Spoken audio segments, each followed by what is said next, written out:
Yeah. Damn. Aha, Eʋegbe no. Where then you fix the country, fix the bridge. So, a man for car no. Equina say the black man need to be responsible for every single action that is going on. Amele gbogbole moji. Mita simia sifa fi agbeji. Tagbo sese. Ame fifi, ame baba, ame wuwu, mia dedu ko me yawle.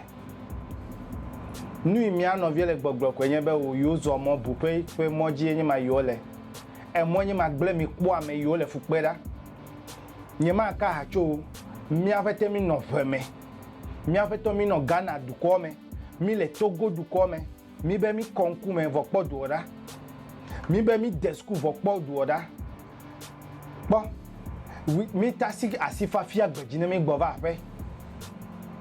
no amount of miseducation can cause this thing.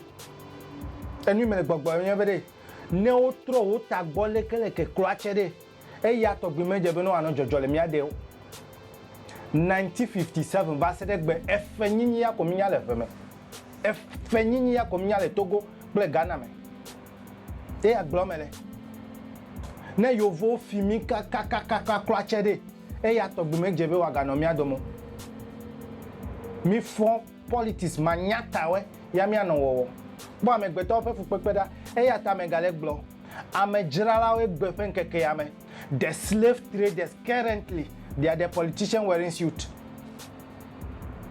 boda agbe ya no de slave over agbe no ema ne wa o ya o le moji gbore sairi anongo gbe na we ya sairi ano amigo ago na mi soja kuli play police kuli de wa do wa na mo tutule moji as if they don't breathe abewa o ya de no dunu for them here the gazelle.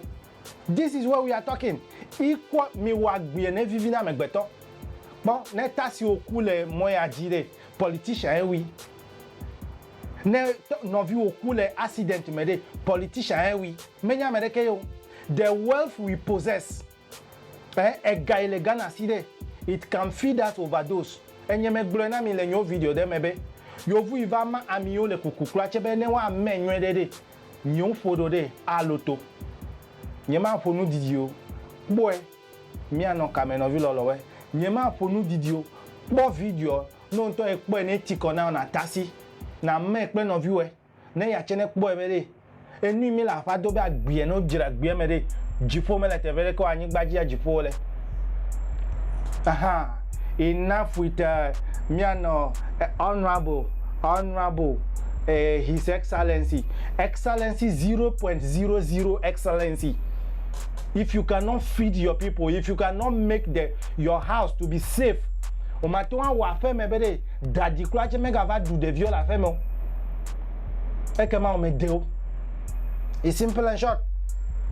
E agblomele ne eyi la si le mi ayo ebe eyi ne kpacha le mi ayo ebe kpacha. Enough with the mind games. Enough with the mind games. Wa tabe nye ndisi to menye wa cover dona we be ndisi to fa wenye ya wa ya cover dona we be MPP to fa wenye ya me do awopo aha de ko nye me campaign na wa do me to de kepo me vote na ndisi vote na MPP po. Jokes aside, enough with the mind game. They should fix the country. No jira do me dona mi ya nye mamele glo very soon mai for charge vivo for a viava no Togo pesi jimi no duome. Some of you are comfortable in the poverty. Veve se va trozo agbeduduna mi amedewe. Ta menyale mi afunu akpobede aleke mi awokpo. Mi le tete da fun. Ne mawu me va kaba de mi le tete da fun egbema ya madoema. De divate miawu ya tamele glo. Amejirala we egbefen keke ya mebe. They are wearing tie. I'm a girala wedding. They are wearing tie. Odo tie. Black painting valley. Français bedo. Iwebe we vino menya français gbedodo de ukpo ebe wo nku memeko. O menya English gbedodo de ukpo ebe wo nku meneko. No vi lo me ponu didi. Ma video ebe wa so amedesi. Mi ano kame.